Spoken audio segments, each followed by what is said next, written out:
Hello, welcome. I'm Pam from Empty Nest, Wandering Feet. I'm relatively new to YouTube. I only started the channel last month. So recently I posted a video on moving to Chiang Mai that was in Cantonese. And a friend of mine suggested that I should do a film video in English as well. And since I'd done the research anyway, I thought, well, why not? I know to some people it might seem strange that I'm thinking about moving abroad, given the travel restrictions and the pandemic. But actually I find that having something to look forward to during time of stress really helps me. Something joyful and exciting helps to take my mind off all the bad things that's going on around me. So, this has been a good opportunity for me to get some, to daydream about, what can happen when all this is over, when all the virus and pandemic is behind us. So Thailand isn't called the land of the smiles for no reason. It is predominantly a Buddhist country, which may explain why the people there are so nice and kind and polite. And if you Google, the top places in the world to retire to, invariably Chiang Mai will come up in the top 5 as the favored cities. Don't get me wrong, we're not quite ready to move yet. We have 4 kids, but 3 of them have left home for unis or work. But our youngest, who's 16, still have a few more years of schooling to go. But it is time for us to start thinking about, what we're going to do in a few years' time. So this might be a good point to maybe explain a little bit about what my channel's about. I thought the channel's name is self-explanatory, but even this past weekend, my brother asked me, what does it all mean? So essentially, with most of our kids left home or soon to leave home, we will be an empty nester pretty soon. And the wandering feet comes in because we want to travel like many retirees. There's so many places around the world that we haven't been to, and we can take our time with it, staying a month at a time at each place, or a few months at a time, to really understand the local culture and explore the place. So a little bit about Chiang Mai itself. Probably many of you have been to Thailand, or maybe even been to Chiang Mai. But for those of you who've never been, Chiang Mai is actually the largest city in northern Thailand. It has a long history of being a cultural and religious center. In fact, I think it first came into being around 13th century. But now Chiang Mai is a well-known kind of tourist hotspot, and it actually has an international airport. But don't imagine it's anything large like a Heathrow or JFK. And when I say it is an international airport, it mainly have international flights from other Southeast Asian countries. So a direct flight from Hong Kong, which is only like 2.5 hours journey, is pretty frequent. And also from Singapore and China and Korea. In terms of airfares, so I only know how much it costs from Hong Kong, and that also is very reasonable when it's not during school seasons, my school holiday seasons. So I think you're talking around $200 about 1,500 Hong Kong dollars for a return ticket. So all that is pretty reasonable. And being one of the major cities in northern Thailand, it also has a well-connected bus services with other cities within Thailand, and also a relatively large train station with about 10 train services a day to Bangkok, albeit it's quite a long journey. I think you're talking about 10 hours on the train, but it's available there, and also connect with other Thai cities as well. So before I carry on, I just want to make a small disclaimer, because I've noticed that in some of my other videos that there tends to be some viewers who try to put in political comments under my video. They try to make it, whether I'm pro Hong Kong or anti-UK or anti-Hong Kong or whatever. So it's nothing of the sort, and I wish those people would just butt out. So Chiang Mai, like Bangkok and Phuket, are popular Thai cities for people in the neighboring countries like Hong Kong, Singapore, Korea, China to visit for long weekends. And I think even for long distance travel, certainly we see lots of tourists from Europe, from Americas, from Australia visiting Thailand as well. So I'm going to, in this video, I'm going to list out some of the niceties and basic information about Chiang Mai. And then near the second half of the video, I'm going to explain why I think Chiang Mai actually is a better retirement spot than places like cities like Penang, KL, and Bangkok, which are all pretty popular with folks, who are looking to retire.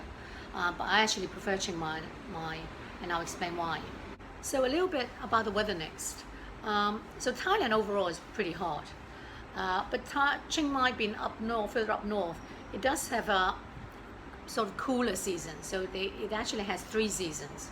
So the cooler season runs from December to March.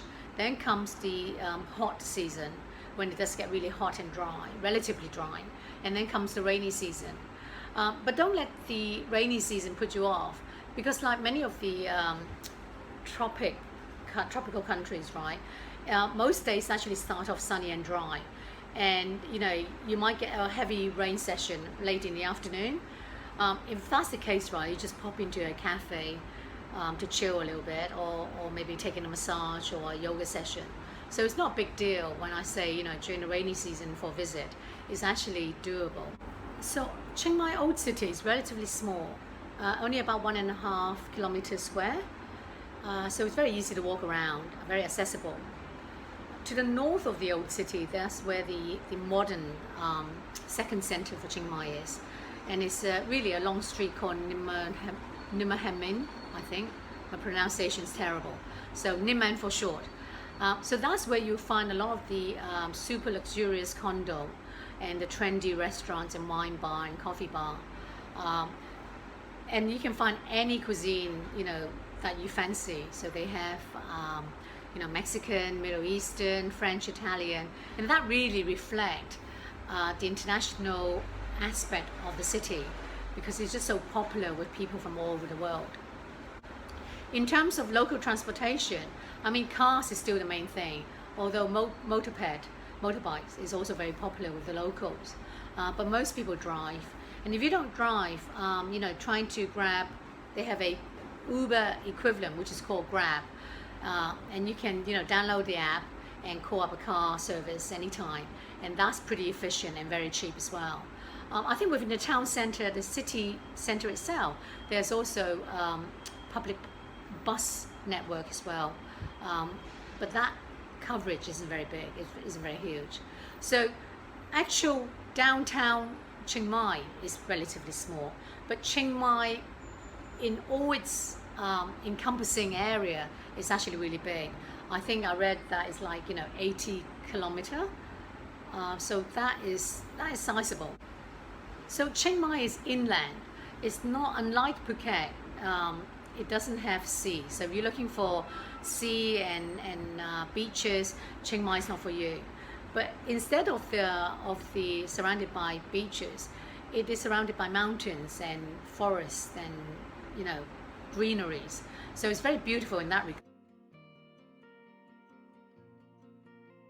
regard. Surrounding Chiang Mai, there are actually 5 national parks. And for any of the outdoor activities that you can think of and want to do, there are loads available. Anything from hiking, there are loads of elephant sanctuaries, caving, rock climbing, whitewater rafting, zip lining, go-karting. So there really is quite a lot of options for people who are looking for the outdoor activities. Of course, we're talking about Chiang Mai. The low cost of living is a huge plus. So I'm going to insert here a clip of going to a website called Numbeo, which is a popular kind of database which compare cities around the world. So it will compare costs of living of goods like grocery shoppings and rent and buying an apartment, also transportation, internet, utilities. But it's also quite good in that it also compare perceived crime rates, pollution, healthcare. So I'm going to insert a clip here. Okay, so this is Numbeo, which is just a really large database comparing information between different cities. And here you can see I've put in Chiang Mai and Hong Kong, and we're looking at the cost of living comparison here. So if you go down here, you can see that in Hong Kong, in Chiang Mai, you would need 75,000 baht to live a similar kind of lifestyle, whereas in Hong Kong you would need 198,000 baht to maintain a similar life standard of living. And if you come down to the next little box here, you can see in nearly every single category, Hong Kong is a lot higher than Chiang Mai. And this is particularly noticeable when it comes to rent. I guess it's no surprise, as Hong Kong is known for its very high property prices here. If you wanted to see the breakdown in all the details, you can scroll down, and it breaks it down by a lot of details actually, groceries and internet costs and transportations, utilities, etc. So that's quite fun to compare. Another useful page would be looking at the crime rate, something that I'm quite concerned about. And here again, you see that Chiang Mai is compared very favorably against Hong Kong. I mean, Hong Kong's already known for being a very safe city, and Chiang Mai is equally so. I think the only area is if you come down to the very bottom where it mentions and compare corruption and bribery, where Chiang Mai doesn't come out very well in this area. But maybe it's not as surprising, right? It is still a developing country, and a situation like that tends to improve over time. And you can see here that the information is relatively new. So it was both cities were updated in July 2020. Another area where I tend to look at will be healthcare between the two cities. And here you can see Chiang Mai comes out a lot better than Hong Kong. I mean, Hong Kong has a very good healthcare system already, but Chiang Mai is very high in compared favorably in every single category. And also, as I mentioned earlier, the Thai people are very friendly and courteous, and this is reflected here, whereas the Hong Kong Chinese, in terms of friendliness and responsiveness, only got scored a moderate. So so I think on all three areas, Chiang Mai has come out much more favorably compared to Hong Kong. And obviously you can plug in your own city and do a comparison there as well. I mean, this is free for all to use. I think next thing that is high on my list of must-have is to make sure wherever I go that there is a good healthcare system in place. I'm relatively healthy. I'm pretty mindful of what I eat, and I exercise every day for the last 40 years. But you can't tell with health, right? I mean, I've known people who seem pretty healthy to get cancer or heart problems. So I want to make sure that there is good healthcare services in places that I'm going to stay in. So Chiang Mai definitely excel on that front. It has 5 international grade hospitals in Chiang Mai itself. One of them is actually operated by the local university, which is the largest university in the province, have its own faculty of medicine, so it trains its own doctors and nurses. And actually, when you think about it, I guess I shouldn't be surprised that Thailand and Chiang Mai has good hospital services, because medical tourism is huge for Thailand. I think the government actively promotes it, and the cost is so competitive that you get a lot of American and European going to Thailand to have their operations there, because I think the cost is like sometimes savings of 3/4 to a half to what they'll have to pay in their home countries. So for more minor illnesses, right, you won't want to go to hospital for flu or something minor. I've learned that in most local areas there will be well-equipped medical clinics with GPs who are fluent in English, and many of them actually trained overseas, so communication shouldn't be a problem. So next, I'm going to go into why I think Chiang Mai beats the others of our Southeast Asian popular cities for retirement. But before I do that, if you found the video useful so far, I hope you would consider subscribing to my channel and also give a like to the video, because that really helps a small channel like myself. So let's talk about why I think Chiang Mai is the number one place to retire. So some of the other cities are very popular with retirees. Again, low cost of living, relatively low crime rate, good medical infrastructure. But I don't actually want to retire in a place full of retirees, even though I know it sounds awful. I'm going to be a retiree. And that's where Chiang Mai actually comes out top. Chiang Mai actually has 6 international schools within the city. And the reason for that is that there are many families in Southeast Asia who wants their kids to have a international education. They actually move to Chiang Mai for that, because the school fees there are much cheaper than the fees that they'll have to pay in Hong Kong and Singapore. I think I've heard that it could be savings of up to half. And that explains why when I'm going through Chiang Mai, I often see families with young children or teenagers, and they don't look like they're tourists. They look like they actually live there. So 6 international schools. And then I learned that Chiang Mai actually have 7 universities.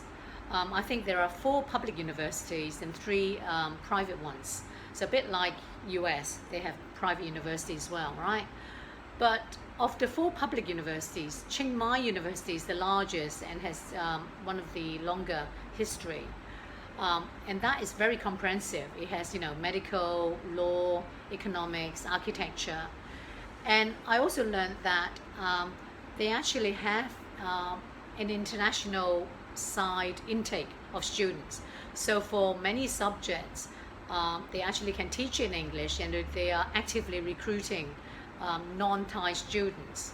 So for people who want to carry on, who's gone through the international school systems in Chiang Mai, they actually have the option to attend university in Chiang Mai as well.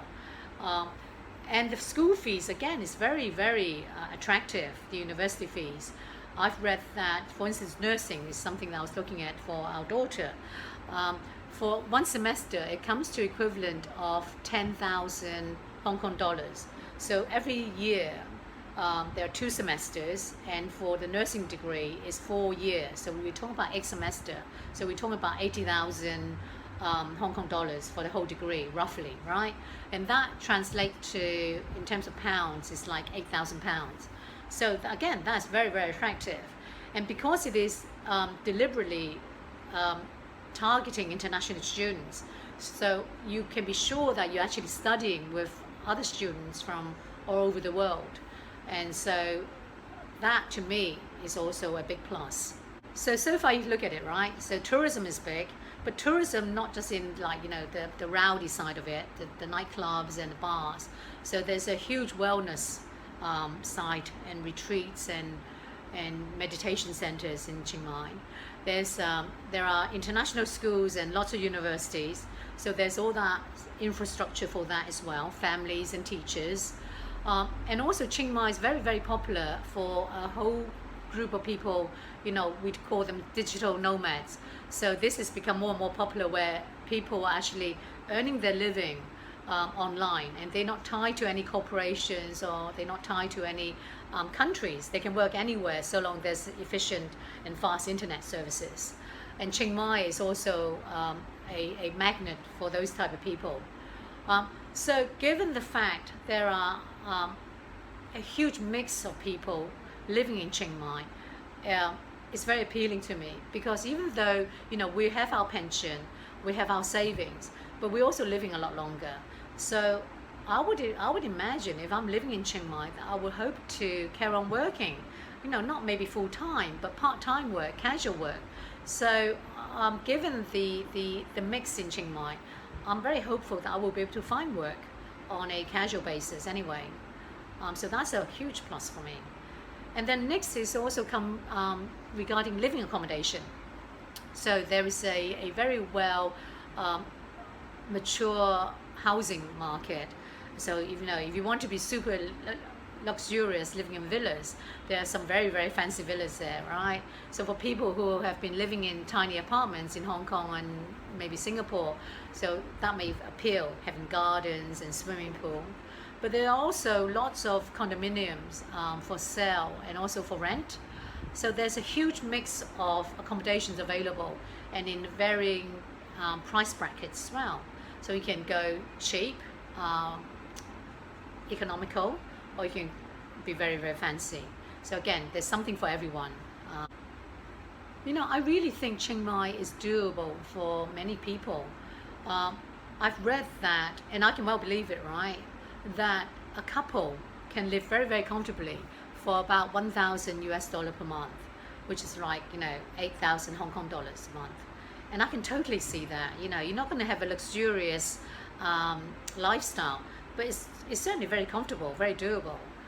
So for most family, you know, if you have a house or an apartment in your home country, you can let that out and you can live off the rent in Chiang Mai very, very easily. And you still have the option of having your home, you know, your house or your apartment back home.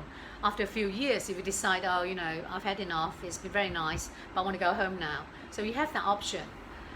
Even if you don't have an accommodation where you can let out and live off the rent, I think given the low cost of living in Chiang Mai, many people can afford to live there for many years on their savings. So I really do think, right, it is an option for many people. And it's certainly one that I'm going to look into. So in the next video, I'm going to go more into the practical side of things, right? Like, you know, the consideration on buying versus renting, visas, also bringing money in and taking money out of Thailand, especially for large sum of money, because there are certain points you need to be mindful of as well. There's also the question of which visa you should use to enter and stay in Chiang Mai with. So more on that.